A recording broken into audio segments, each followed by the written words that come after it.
os novos prefeitos para fazer a gestão das cidades combalidas com uma pandemia que fez com que os recursos fossem direcionados para áreas específicas e muitas delas que nem recursos tinham, tiveram que buscar onde não tinham, tiveram que se endividar também. Raul Veloso, especialista em gestão pública, está conosco. Tudo bem, professor Raul, como vai? Tudo bem, e você? Boa tarde para o senhor. Como o senhor vê algum paralelo na história de prefeitos que vão tomar posse a partir de alguns reeleitos, outros que vão tomar contato com a coisa pública a partir de janeiro, e que tenham um desafio tão grande na gestão das contas, de ter enfrentado um ano que antecedeu essa posse de uma maneira completamente atípica de outras administrações? Olha, não tem, mas deixa eu lhe dizer, o problema maior nem é o da pandemia, é o que já estava impregnando as finanças estaduais, que é o problema previdenciário, que é muito sério. E isso não tem nada a ver com a pandemia. É um outro tipo de doença. Qual é a doença? No caso, é o seguinte, é que os déficits previdenciários de todas essas prefeituras vêm disparando nos últimos anos e fortemente. E aí várias delas estão em vias de perder o espaço para investir que elas precisariam para fazer determinadas obras, basicamente em infraestrutura. E se elas não tomarem uma providência urgente, muitas vão ter um espaço igual a zero. Isso independe da pandemia. A pandemia só agravaria esse problema, porque tanto quanto a Previdência, os gastos com a pandemia se tornam inevitáveis, têm de ser feitos. E aí é mais uma pressão sobre esse espaço para investir.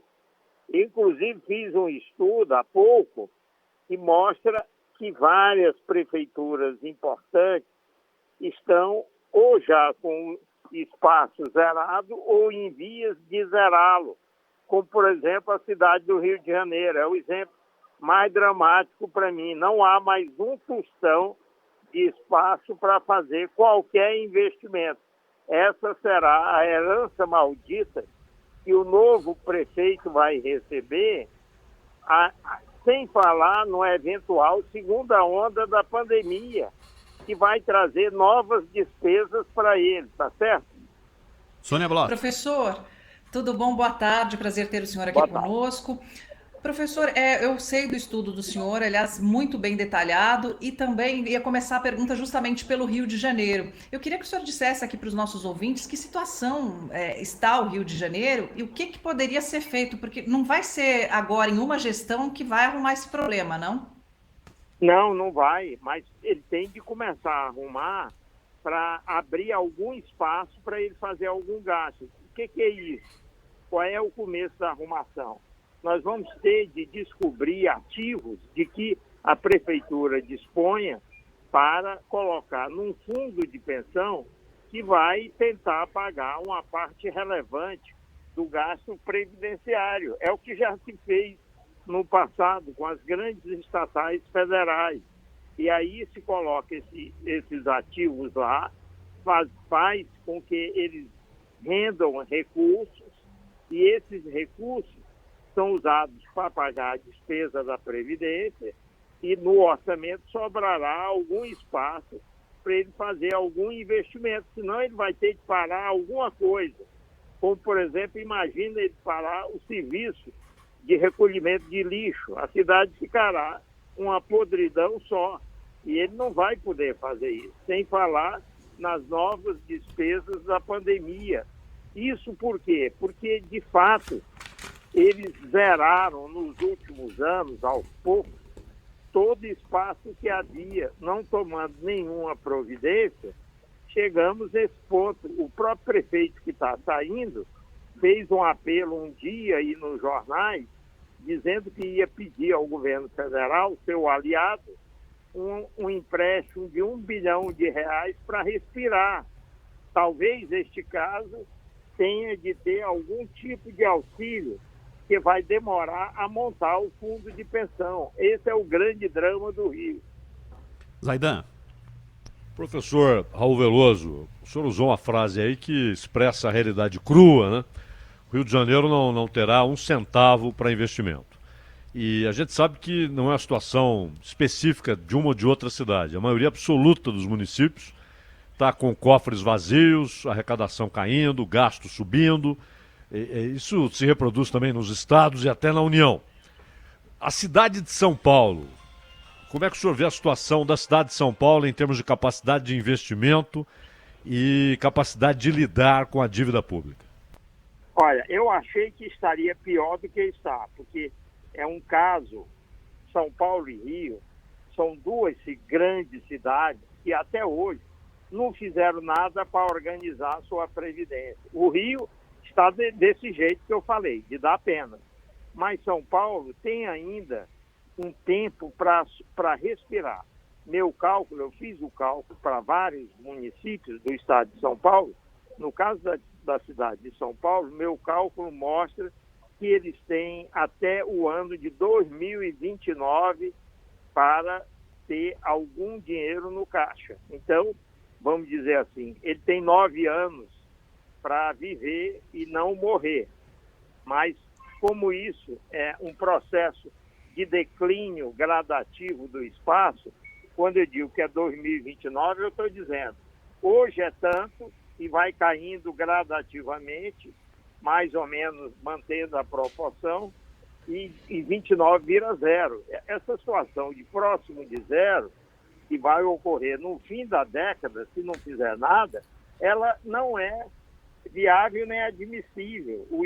A cidade, uma cidade como São Paulo, precisa de um mínimo de dinheiro para investir. Então, vamos dizer que ele respira sem muita dificuldade, sem ir para a extrema função, nos próximos 5 anos. É isso, é um mandato. Vamos dizer que, grosso modo, existe um mandato para fazer algum investimento. Depois disso, começa a ficar próximo de zero, aos poucos. O senhor citou o problema previdenciário. E a reforma administrativa, que vez ou outra é anunciada, inclusive em âmbito federal, ela pode resolver que tamanho do problema? Olha, a reforma administrativa engana muito. Por quê? Porque, na verdade, eu apurei também que os gastos com a parcela ativa do pessoal vem declinando em todos os lugares. Quando as pessoas defendem assim ardentemente a reforma administrativa, é pensando em diminuir o quadro de pessoal, reduzir salário, e são coisas muito difíceis de fazer de uma vez ou em condições normais. Mas, na verdade, como essa é uma variável que tem alguma margem para ter algum efeito, na verdade, algo já vem sendo feito em todos os lugares. Então, o item pessoal ativo, nos demais itens, fora a Previdência, é um dos que vem caindo. Agora, claro, outros sobem, tipo educação, saúde, esses sobem muito. Mas pessoal ativo tem caído em todos os lugares. Por quê? Porque há alguma margem, com tempo, de fazer terceirização, não contratar quem se aposenta, não dar reajuste de salário. Isso vai devagar e vai tendo efeito. Então, se você pega dos 10 últimos anos para cá, ao contrário dos defensores da reforma, que acham que ela vem e resolve tudo, já vem ocorrendo. Então, não é esse o principal problema. O que ninguém consegue evitar é que o gasto previdenciário dispare. E é um item que não tem como você pensar em não atender. Você vai deixar de pagar salário de velhinho aposentado? Muito difícil, né? Professor, o senhor falou no início da pandemia que R$600 por 3 meses era pouco, e o senhor bateu na tecla que a ajuda do governo federal deveria ser R$1.000 por um ano. O tempo, senhor, dá razão, e mais uma vez provou que o senhor estava certo, né? Foi muito pouco mesmo. O senhor acha que agora precisaria existir um outro tipo de planejamento para uma ajuda à população, e agora adequando a novos números, já que a gente viu que essa pandemia não é uma coisa que vai se resolver em 2020, faltando, sei lá, menos um mês para 2021? Como eu imaginava, esse problema era muito mais demorado do que o governo pensava. E isso é um ponto. Não é vamos dizer, são eventos intermitentes. Ora, você vê que cede, depois volta, depois cede, depois volta. E a gente não sabe direito quando isso vai parar. Não existe experiência prévia da qual a gente possa tirar muita lição. O que eu sei é que as camadas mais frágeis da população não podem deixar de ser ajudadas. O governo vai ter de simplesmente revigorar os pagamentos a partir de janeiro e ponto final. Já está tudo montado, já sabe quais são os grupos que precisam ser beneficiados. E outra coisa, por mais que o governo bata pé ou esperneie em relação a isso, o mundo inteiro está fazendo isso. É uma situação emergencial de guerra. O caminho é pura e simplesmente emitir moeda, despejar esse dinheiro na população necessitada e nada de ruim vai acontecer. O mundo, como eu disse, está fazendo isso. Imagina a Segunda Grande Guerra, quando os americanos foram desembarcar na costa europeia, os gastos que eles fizeram, tivendo dias gigantescos. Imagina se alguém se preocupou se ia financiar com emissão de moeda ou não. É uma situação assim. Depois a gente vê o que faz. Professor, claro. Um dos setores que tiveram uma alta nos negócios nos últimos meses é o setor imobiliário, né? Há muito tempo não se vendia tanto de novos lançamentos e até imóveis no entorno de São Paulo. Fizemos uma entrevista semana retrasada aqui com o Secov e o momento é surpreendentemente muito bom. E vários ouvintes estão mandando mensagens aqui preocupados porque muito tem se falado na possibilidade de aumento do ITBI, que é um imposto de característica municipal e de gestão municipal e que poderia ter um aumento razoável, pelo menos o que se fala nos bastidores. O senhor vê espaço para aumento de impostos para tentar suprir o déficit de caixa das prefeituras? Olha, não vejo. E digo mais a você, é a pior medida que se pode tomar numa situação de crise é aumentar imposto. É um contrassenso, é um absurdo. Essa frase, aumentar imposto, devia ser varrida do nosso compêndio enquanto a pandemia durasse. Imagina, numa situação crítica como essa, se você vai fazer isso, porque isso pega gregos e troianos. Você pode ter um contingente de pessoas que tenham recursos, que tenham ativos, que estão trocando ativos líquidos, que estão rendendo muito pouco, por ativos físicos como imóveis, que é isso que eu imagino que deve estar acontecendo, porque isso tem uma garantia real de manutenção de valor e eles estão vendo a taxa Selic é 3%. Graças a Deus que seja assim. E ela, a meu ver, vai continuar entre 2 e 3 por muito tempo. E sendo assim, o caminho é esse mesmo, as pessoas trocarem aplicações financeiras por imóveis, porque aí ela sabe que ela tem uma garantia de preservação ou até de valorização. Agora, aumentar imposto aproveitando isso é um absurdo, porque vai pegar todo mundo. E não faz sentido, em pandemia, infligir mais ônus para a população.